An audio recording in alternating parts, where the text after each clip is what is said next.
اس نے ہوٹل کے بہرے نے کہا، 2 اور لوگ، اب وہ دعائیں چلی گئی ہیں، خدا کے لیے اس ملک پر ترس کرو۔ یہ والی صورتحال جو ہے اس نے بوکھلاہٹ کا شکار کیا ہوا ہے۔ یہی بوکھلاہٹ ہے جس کی وجہ سے کچھ سمجھ نہیں آتا کہ یہ کیا کریں۔ آپ سوچیں کہ پاکستان میں کی تاریخ میں اس سے پہلے کبھی ایسا نہیں ہوا تھا کہ لوگوں کو گھروں پہ جا کے آپ ان کے فرنیچرز جو ہیں وہ تباہ کر دیں، ان کے گھروں کے اندر جو توڑ پھوڑ کر دیں۔ ہمارے ایک دوست ہیں، ان کے بیٹا جو ہیں وہ اسامہ غیاث میلہ جو ہیں وہ لڑا کرتے تھے الیکشن۔ ظاہر بات ہے ادھر ادھر ہیں، ڈر سے بیچارے ادھر ادھر بھاگے ہوئے ہیں کہ کیوں، ظاہر بات ہے اگر آپ گرفتار کریں تب تو کوئی مسئلہ نہیں، لیکن گرفتاری کے بعد جو تشدد ہوتا ہے اس تشدد کو لوگ برداشت نہیں کر پاتے۔ ہر کوئی جو ہے وہ اتنے مضبوط اعصاب کا آدمی نہیں ہوتا۔ یہ دیکھیے کہ ان کے گھر کے اندر کیا کہ صرف ایک مثال پیش کی ہے، ایسی کم از کم 100 سے زیادہ مثالیں آپ کو دی جا سکتی ہیں۔ اس سے کون سامنے آ رہا ہے؟ وہ ایس ایچ او سامنے آ رہا ہے، وہ ایلیٹ فورس کا بندہ سامنے آ رہا ہے، وہ اپنا ایس پی سامنے، پھر وہ آئی جی سامنے آ رہا ہے۔ یہ وہ ریت کی بوریاں ہیں جن کو استعمال کیا جا رہا ہے، اور ان کو اندازہ نہیں کہ اگر اس کے بعد جو چیز پیدا ہوئی اور جو چیز اگر پبلک اپرائزنگ شروع ہوئی تو اس کا نشانہ کون ہوگا؟ اس کا نشانہ سب سے پہلے یہی ریت کی بوریاں ہوں گی، اور ہم نے بحیثیت ان ریت کی بوریوں سے کی حیثیت سے کم از کم میں نے 6 سال بحیثیت ڈپٹی کمشنر اور 3 سال اسسٹنٹ کمشنر گزارے ہیں۔ مجھے پتہ ہے کہ ان ریت کی بوریوں کو کیسے فیس کرنا پڑتا ہے اور کس طرح لوگوں کا اینگر اور غصہ جو ہے براہ راست ہم پر اترتا ہے۔ لیکن چونکہ پاکستان کے اندر انتظامیہ کو، بیوروکریسی کو اس طرح مفلوج کر دیا گیا ہے کہ پاکستان کی انتظامیہ اور بیوروکریسی جو ہے وہ کسی قسم کا کوئی سٹیپ لینے کو تیار نہیں ہوتی، ورنہ آج سے کم از کم 25-30 سال پہلے کوئی شخص، کوئی ایس پی یہ نہیں کہتا تھا کہ ہمیں سسٹر ایجنسی نے کہا ہے کہ یہ بندہ ہمارے حوالے کر، تو کبھی نہیں ہوتا تھا۔ ہمارے پاس آیا کرتے تھے، لوگ گرفتار ہوتے تھے، ہم اس کو کہا کرتے تھے کہ فیئر ٹرائل کے لیے اس کو لے کے جائے۔ لیکن چونکہ 2001 کے بعد جیسے امریکہ نے گوانتانامو بے میں لوگوں کو اٹھانا شروع کیا، بگرام میں رکھنا شروع کیا، عافیہ صدیقی کو اٹھانا شروع کیا، دوسروں کو اٹھانا شروع کیا اور پھر ان کو لاپتہ کر دیا، ویسے ہی ہم نے پاکستان کے اندر لاپتہ افراد کا ایک فیشن شروع کیا۔ اور آج حالت یہ ہے کہ اب ان لاپتہ افراد کے اندر جو ہے وہ پاکستان کے ان سیاستدانوں کی، ان لکھنے والوں کی اور ان بولنے والوں کی بھی ایک تعداد شامل ہو چکی ہے، جو نہ بندوق اٹھاتے ہیں، نہ گولی چلاتے ہیں، نہ چوری کرتے ہیں، نہ قتل کرتے ہیں، نہ ڈاکہ ڈالتے ہیں، لیکن چونکہ وہ آپ کے خلاف بولتے ہیں اس لیے وہ لاپتہ بھی ہوتے ہیں، اور وہ عمران ریاض کی طرح کئی ہفتے جو ہے بدترین تشدد کا شکار بھی ہوتے ہیں، ایسا تشدد کہ جس کے بعد ان کی بولنے کی صلاحیت جو ہے وہ مجروح ہو جاتی ہے، جسے بہت عرصے کے بعد سے ٹھیک کرنا پڑتا ہے۔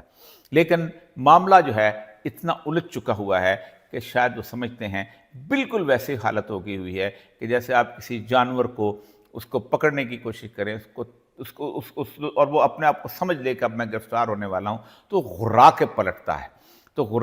جیسے بلی کو دیوار سے لگا جائے۔ اب بلی دیوار سے لگ گئی ہے لیکن ان کو اندازہ نہیں کہ بلی بہت کمزور ہے۔ یہ پوری کی پوری اسٹیبلشمنٹ پاکستان کی جو ہے، پاکستان کے 22-24 کروڑ عوام کے سامنے بہت کمزور ہے۔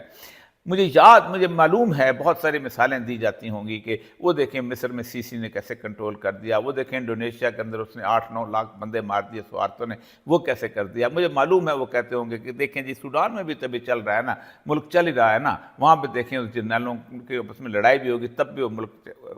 ہو گیا، آگے چل رہا ہے، لڑائی چل رہی ہے، ملک ایگزسٹ کرتا ہے، لوگ وجود